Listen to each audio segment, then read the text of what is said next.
PT UBC Medical Indonesia Tbk berencana melakukan pembelian kembali saham atau buyback saham dengan nilai maksimal 12,6 miliar rupiah. Aksi korporasi ini digelar tanpa persetujuan RUPS guna menjaga stabilitas harga saham serta keseimbangan fundamental perseroan di pasar modal.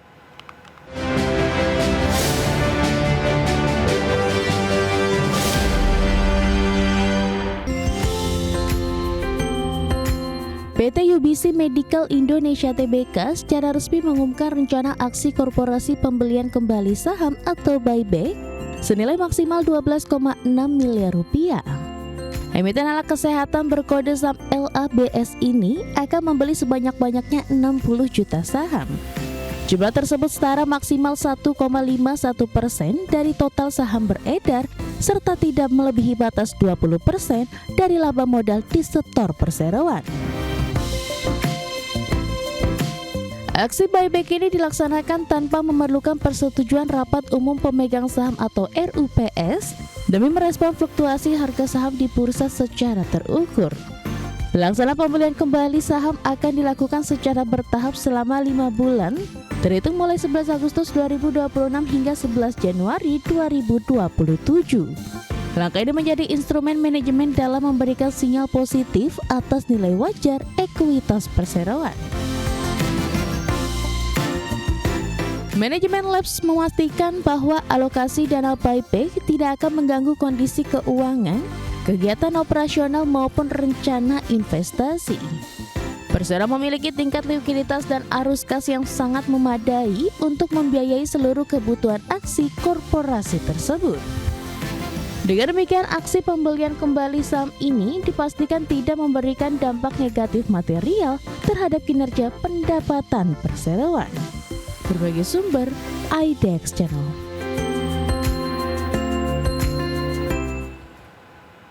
PT Dharma Henwa Tbk mencatatkan lonjakan laba bersih sebesar 89% menjadi 354,28 miliar rupiah pada semester pertama tahun 2026. Pertumbuhan kinerja emiten pertambangan berkode saham Dewa ini ditopang pendapatan jasa tambang serta penyesuaian nilai wajar investasi saham.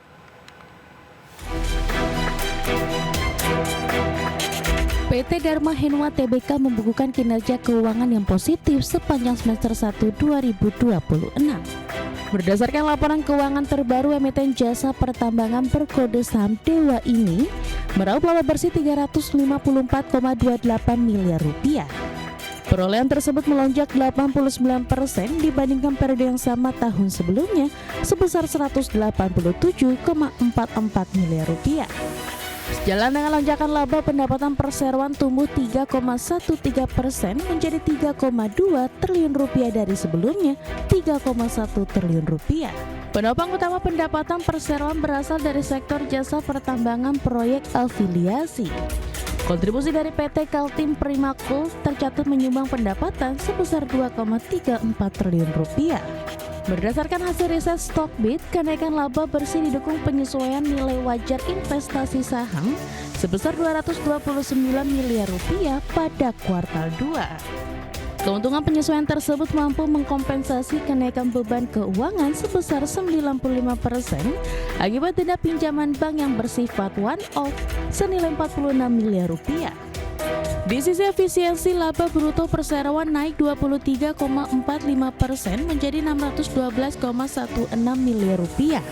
Kenaikan laba kotor didorong oleh penurunan beban pokok pendapatan sebesar 0,73% menjadi 2,59 triliun rupiah.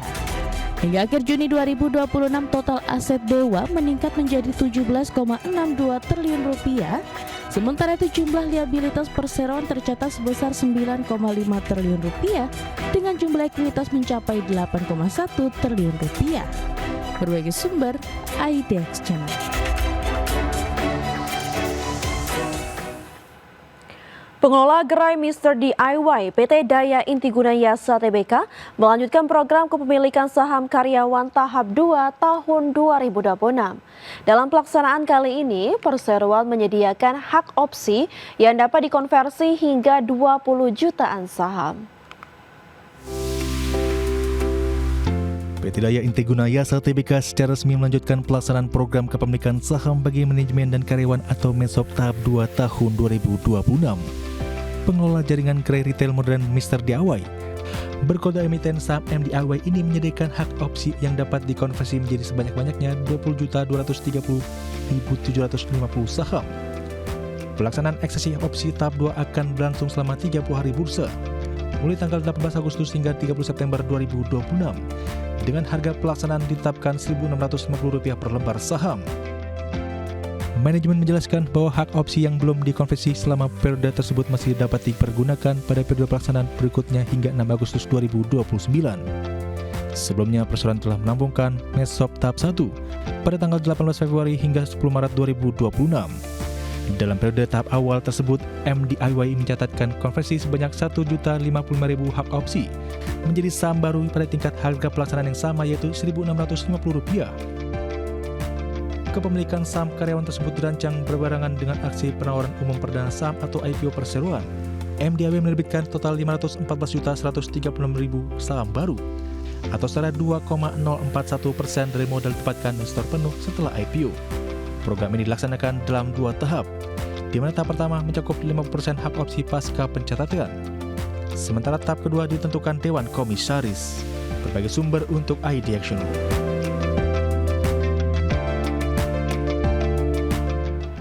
Wakil Menteri Keuangan Juda Agung menyebut kondisi fiskal Indonesia masih berada dalam jalur yang sesuai atau on track di tengah ketidakpastian ekonomi global.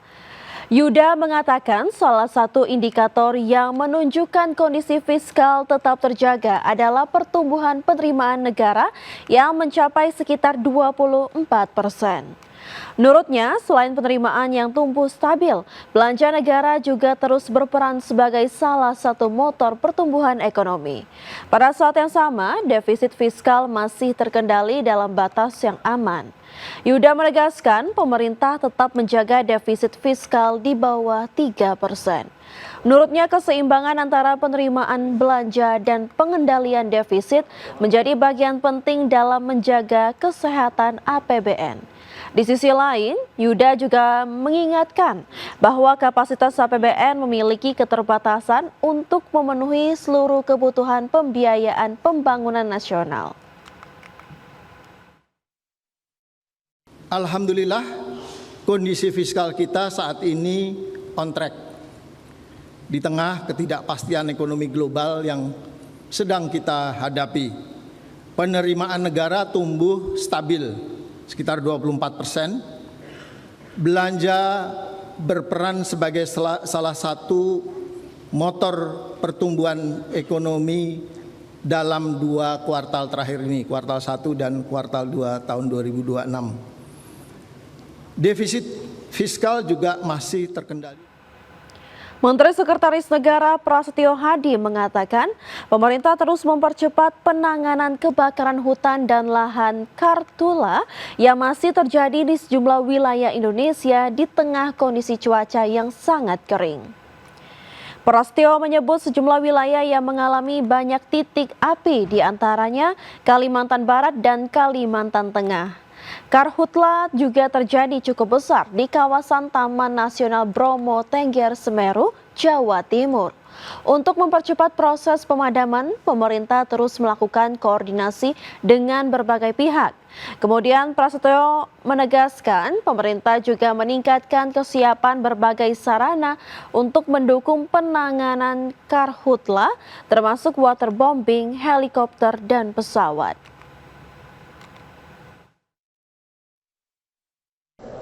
Dalam rangka atau dari masa El Nino ini masih banyak terjadi karhutla di sebagian wilayah Indonesia. Beberapa yang sangat banyak jumlah titik api adalah di Kalimantan Barat dan di Kalimantan Tengah, dan yang cukup besar terjadi di Jawa Timur di Taman Nasional Bromo Tengger Semeru. Kami terus berkoordinasi dengan pemerintah provinsi Jawa Timur, kemudian dengan Pangdam, dengan Kapolda, kemudian dengan Menhub beserta dengan seluruh jajaran Kepala Balai Taman Nasional Bromo Tengger Semeru untuk terus melakukan upaya sekeras-kerasnya untuk sesegera mungkin melakukan proses pemadaman supaya tidak terus